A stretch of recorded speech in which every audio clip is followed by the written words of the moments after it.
All right, shalom, shalom. First and foremost, call halayim Yahweh, Bahashem, Yahweh Shai, Bahashem, Rachaha, Kodash. Double honors unto the apostles and elders of Great Millstone who rule well, and salutations to you, brothers, pushing this word in truth and in sincerity. Coming back with another lesson. And quickly, press for time, but I'm going to try and knock this lesson out. And this, what you see here is I took a screenshot of a comment that was left under the brother Karatazar from GMS Vegas sit downs from his channel, and he actually is the one who took a screenshot and then posted it on a chat, and I took a screenshot of it to have for the purposes of this lesson. And as you see here, this is from SR.Hebrews 6506. And this is a comment that was left. And it says, Shalom, Elder. I was wondering about Ezekiel 23, where it compared Jerusalem and Samaria to sisters, and Yahweh having them both. In the law, it says that a man can't go into a woman and her sister. So I was just a little confused on why he would relate to sisters. Could you break it down for me? The water, Leviticus 18:18, it says, neither shall thou take a wife to her sister and vex her to uncover her nakedness beside the other in her lifetime. All right, so we're going to get into it, but the simple answer is that first and foremost, this individual has no understanding, because yes, Leviticus 18:18 says what it says, but this precept doesn't link with Ezekiel 23. All right, now we'll get to it. So first things first, this is Jeremiah 6:2. It says, I have likened the daughter of Zion to a comely and delicate woman. All right, and that's simple and plain. The nation of Israel is compared to a delicate, comely, delicate woman. At one point in time, you didn't have, an Israelite woman wouldn't even walk on the floor barefoot. That's how delicate they used to be. All right, and that's actually part of the curses. Okay, but the point being that the daughter of Zion is likened unto a comely and delicate woman. Now, here in the book of Ezekiel 38, it reads, I'm going to jump down to verse 23, the points in verse 23, but to get some edification, I'm going to start here at 1. It says, the word of the Lord, Yahweh, came again unto me, saying, Son of man, there were two women, the daughters of one mother. All right. And they committed whoredoms in Egypt. They committed whoredoms in their youth. There were their breasts pressed, and there they bruised the teats of their virginity. All right. So when we were in ancient Egypt, all right, that's where we pretty much became a nation in ancient Egypt. All right, so we were young. We were considered a young nation. We were the youngest nation, the last nation to actually be formed, and that was in captivity under the Egyptians. Okay, so while we was actually in captivity, we started taking hold of the customs of the ancient Egyptians. Now, when our forefathers were alive, Abraham, Isaac, Jacob, they wasn't going for that.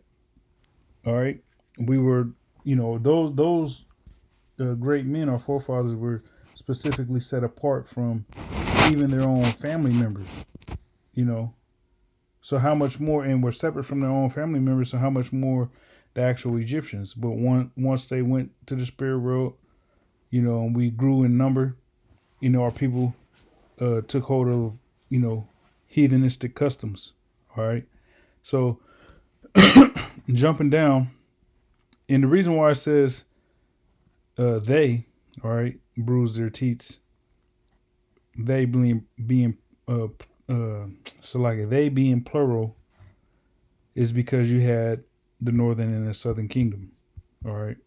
The northern kingdom, the so-called Latino and Native tribes, Native American tribes, and then the southern kingdom being the so-called Negro tribes. All right. Verse 4 says, and the names of them were Aholah, the elder, and Aholibah, her sister. And they were mine, and they bare sons and daughters. Thus were their names. Samaria is Aholah, in Jerusalem Aholibah. Okay, so Samaria, when you go into it, all right. Matter of fact, we're gonna get these names. Okay.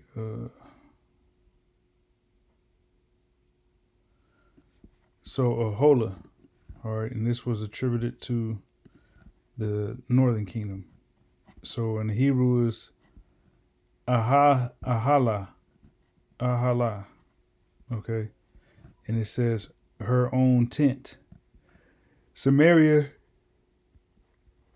as a wilderness with Assyria, and that's metaphorically. All right. It says her tent, in example, idolatrous sanctuary, Aholah, a symbolic name for Samaria. Okay, it's a symbolic name for Samaria. Okay. Now, real quick, let's get this word Aholibah. All right, and this is the nickname or the name given for the southern kingdom. In the Hebrew, which is H172, is Aholah Yabah. Aholah Yabah, and Aholah Yabah. Okay, and it means woman of the tent, or the tent is in her. Metaphorically, Jerusalem as idolatrous wife to Jehovah. Salakia. Bear with me just a second.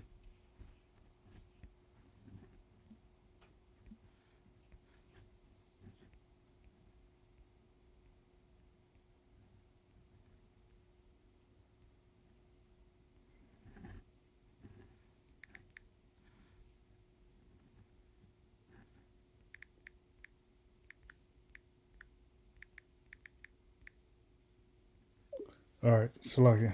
I had a brother calling me, but I want to do this lesson. So once again, it says Aholibah,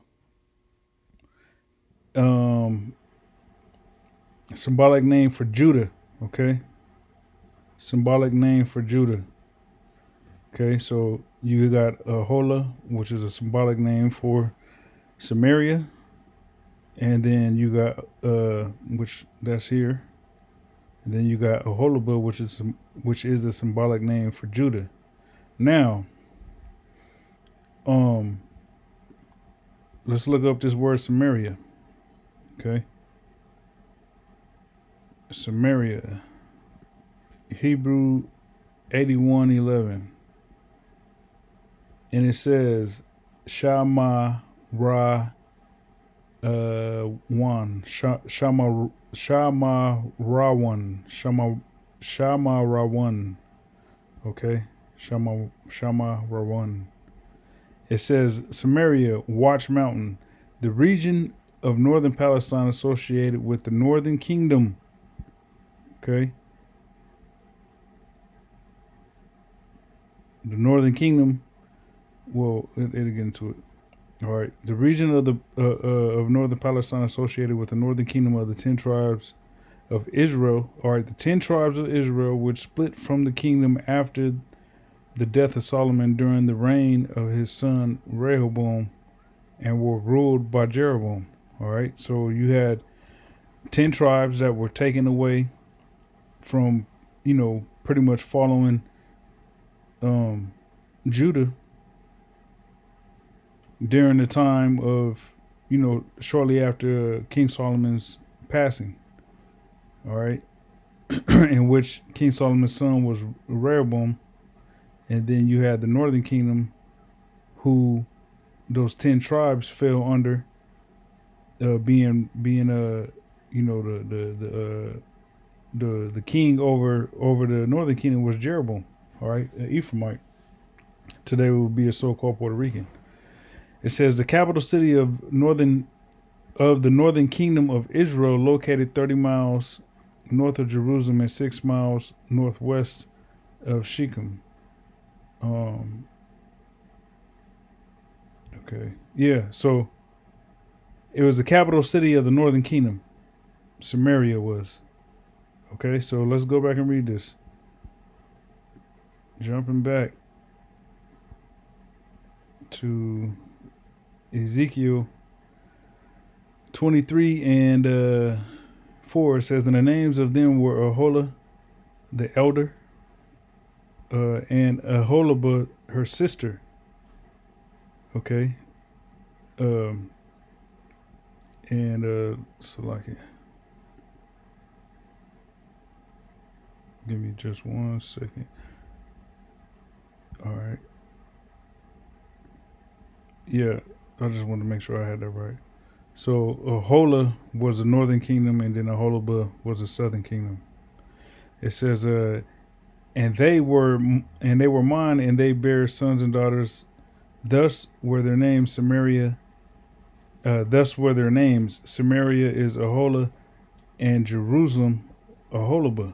All right, so Aholibah is associated with the southern kingdom, and Samaria or Aholah is associated with Samaria, which is the northern kingdom. All right, and it goes into to pretty much how, meddling and dealing with the northern kingdom. I mean, not the north, it's like it, dealing with the Assyrians. All right, in the heathens round about. It backfired because those same individuals that Jake was in bed with ended up turning on them and taking them into captivity. All right. Now I'm gonna jump down to verse 33. Let me see. All right, verse.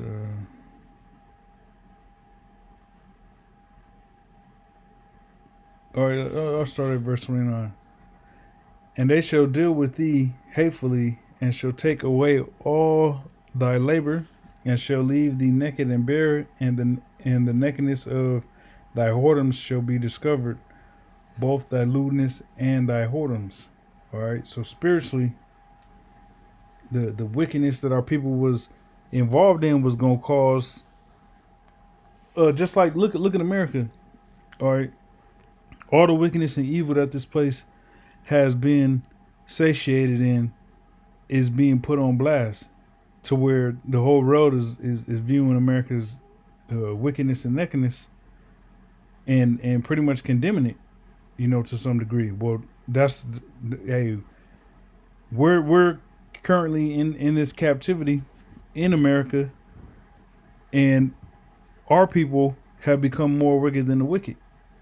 So that filth and evil and wickedness and whoredoms and lewdness, all right, that's been discovered, a lot of that is applied to 2/3 of the nation of Israel here in America, because that's where the 2/3 is coming from.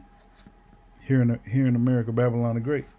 Okay, so just imagine in the ancient world, it was the same thing. There's nothing new under the sun. All right, so verse 30, it says, I will do these things unto thee, because thou hast gone a whoring after the heathen, and because thou art polluted with their idols. And RPA, everything Esau worships, or whatever the new trending deity is for the month, Jake is all into it to the point to where they'll get the tattoos. You know, uh, uh, uh join circles of the weirdos that worship that bull. That crap. Okay, it says, "Thou hast walked in the way of thy sister, therefore will I give her cup into thy hand." So when it says that, um, walked in the way of thy sisters is referring to the the southern kingdom walking in the ways of the northern kingdom. Okay, because the northern kingdom went into captivity. I believe it was like 80 years before the southern kingdom did, under the Assyrians took down the north, and then you had the Babylonians that took down the south. Okay. Um, Verse 32, it says, "Thus saith the Lord Yahweh, thou shalt drink of thy sister's cup deep and large. Thou shalt be laughed to scorn and had in derision. Uh, it containeth much. Thou shalt be filled with drunkenness and sorrow, with the cup of astonishment and desolation, with the cup of thy sister Samaria." All right. So with understanding, we understand that Samaria and uh you know Jerusalem, the northern and the southern kingdom, uh we're the same people. We're just two different. It'd be like two sisters, like the Lord said, two sisters. Northern, same flavor. Might vary here and there, but it's the same. It's the same blood. All right. So the Lord was using uh symbolism and analogies and references to illustrate the wickedness that Israel was doing uh, in worshiping the idols of these other nations. Okay, so that's why he referred to um, both the northern and the southern kingdom as women. But real quick, I wanna get that again though. Okay, this comment. It says, "Shalom, elder. I was wondering about Ezekiel 23, where it compared Jerusalem and Samaria to sisters, and Yahweh having them both in the law. It says a man can't go into a woman and her sister.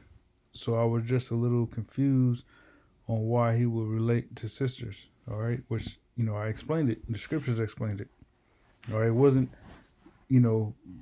talking about literal sex. Okay, we're the Lord's children. All right, it'd be like if you had two daughters that were playing the whore, you know what I'm saying? You had two daughters that was going astray playing the whore. All right. Um, so real quick, let me read this. This is actually let me read Kings. This is 2 Kings 17 and verse 20. It says, "And Yahweh rejected all the seed of Israel and afflicted them and delivered them into the hand of spoilers until he had cast them out of his sight." All right. So both the northern and southern kingdom came to the Americas for captivity. The northern kingdom during the time of Hosea the king.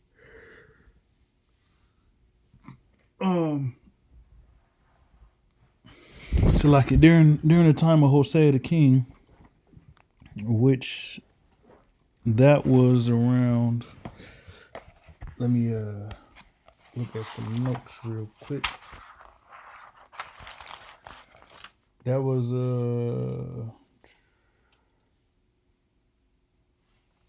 thought I had it on my notes.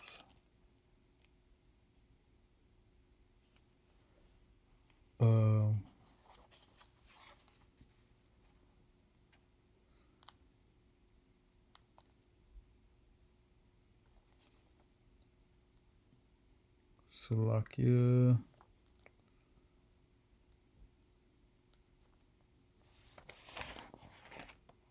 When was that? I thought I had it in my notes, but around the time of Hosea the king, that's when the northern kingdom went into captivity under the Assyrians. Excuse me. All right, they went into captivity under the Assyrians. Let me do this real quick.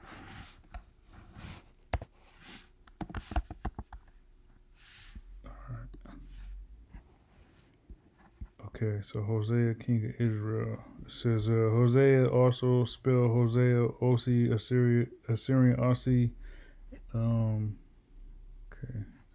Okay, yeah. Let's see.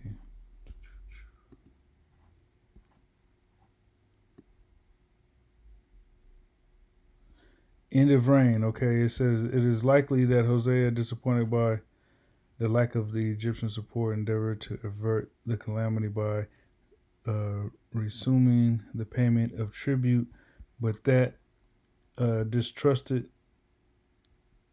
he was forced to fight and was taken prisoner in battle.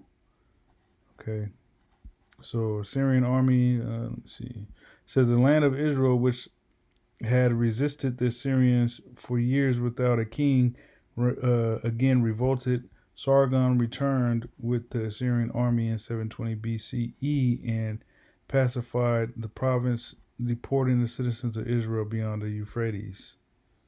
Okay, and some 27,290 according to the inscription of Sargon II. All right, so about 720 BCE, you know, roughly is when the Northern Kingdom went down. Okay. Continuing on. Let me see. Verse 20 again, it says, and Yahweh rejected all the seed of Israel and afflicted them and delivered them into the hand of spoilers until he had cast them out of his sight. All right, so you had the Northern Kingdom that had came to the Americas, and then you had the Southern Kingdom that was left in the land. But then around the time of 70 A.D., all right, the persecution of Jerusalem, Jake got up out of there. So to this day, like, we're cast out of the Lord's sight. All right, for he rent Israel from the house of David, and they made Jeroboam the son of Nebat king. All right. Now, Jeroboam was a Ephraimite, a so-called Puerto Rican. Okay, so Israel in this scripture represents the Northern Kingdom. Okay, so it says it was rent from the house of David. Okay, and they made Jeroboam the son of Nebat king, and Jeroboam drave Israel from following Yahweh and made them sin a great sin. All right, because he had them worshiping that calf. Okay, which was a god, or not a god, but a deity from ancient Egypt. All right, the same deity that Moses got on Israel for, because they was worshiping it out in the middle of the desert when he came down from Mount Sinai. Okay, and he ground it up and made them drink it. That same deity is what Jeroboam forced the Northern Kingdom to worship. Okay, it says, for the children of Israel walked in all the sins of Jeroboam which he did, they departed not from them. And like the scriptures say, Ephraim is given unto idols, leave him alone. All right, it says, until Yahweh removed Israel out of his sight, as he had said by all his servants the prophets, so was Israel carried away out of their own land to Assyria unto this day. All right, so you got The northern kingdom that was carried out of their land and some went to Assyria to serve captivity, and then you had others that according to Second Ezra came here to the Americas. So the split between the northern and the southern kingdom is the reason why you got two women here in Ezekiel, the 23rd chapter. That's the reason why you got Aholibah and Aloha. Okay. All right. Aholah, excuse me, Aloha, Aholah, and Aholibah. All right, the northern and the southern kingdom. Second Kings goes into that split between the northern and the south. All right. Lastly, this is Ecclesiastes chapter 47, verse 20. It says, "Thou didst stain thy honor and pollute thy seed, so that thou broughtest wrath upon thy children, and was grieved for thy folly." It says, "For the kingdom was divided, and out of Ephraim ruled a rebellious kingdom." All right. So out of Ephraim, every Ephraimite king that ruled was all wicked. Judah, he had a couple righteous, all right, but all of the northern kingdom kings were all wicked. Okay, and it, once again, as it says here in Second Kings, let me see, verse 21, 2 Kings 17 and 21, it says, "For he rent Israel from the house of David, and they made Jeroboam the son of Nebat king, and Jeroboam drave Israel from following the Lord, and made them sin a great sin." Okay. "For the children of Israel walked in all the sins of Jeroboam, which he did, and departed not from them." So Jeroboam was just had Jake bugged out worshiping whatever they was worshiping. Okay. Which is why here in Sirach it says that out of Ephraim ruled a rebellious kingdom, because they wasn't following Yahweh Bashem Yahushai. Now you had some pockets of them that were worshiping Yahweh Bashem Yahushai. Okay. But for the most part they weren't. Which is the same way today, Verse 22, it says, "But the Lord will never leave off his mercy, neither will any of his works perish, neither will he abolish the posterity of his elect." Because you got the elect that's going to come from the north and the south. It says, "And the seed of him that loveth him he will not take away. Wherefore he gave a remnant unto Jacob, and out of him a root of David." I was about to say Jesse, a root of David. It says, "Thus rested Solomon with his fathers, and his seed he left behind him, and of his seed he left behind him Rehoboam, even the foolishness of the people, and one that had no understanding, who turned away the people through his counsel. There was also Jeroboam, the son of Nebat, who caused Israel to sin, and shewed Ephraim the way of sin." All right, so you had, the northern kingdom going off and the southern kingdom going off. Rehoboam being, the king of the southern kingdom going off, who's foolish, and then also, Jeroboam, the king of the north, that was just promoting sin, man. It says, "And their sins were multiplied exceedingly, and they were driven out of the land, for they sought out all wickedness till the vengeance came upon them." So, they were doing wickedness, And then when that wickedness, when they had to pay that tab, that's exactly what happened, man. You know, they had to pay that tab. Okay, so Lord willing, that edifies and answers that question. All right, um, Ezekiel 23 is not talking about uh, Leviticus 18 and 18. All right, once again, neither shall thou take a wife to her sister to vex her, to uncover her nakedness, besides the other in her lifetime. You know, and this, you know, this question. That's why you got to study and watch the apostles and elders. You know, and pretty much reading comprehension and understanding. You know, wisdom is a principal thing. Therefore, with all thy getting, get understanding, as the scriptures say. All right. So understanding the scriptures is vital. All right. But yeah, Lord willing, that was edifying. Until next time, shalom.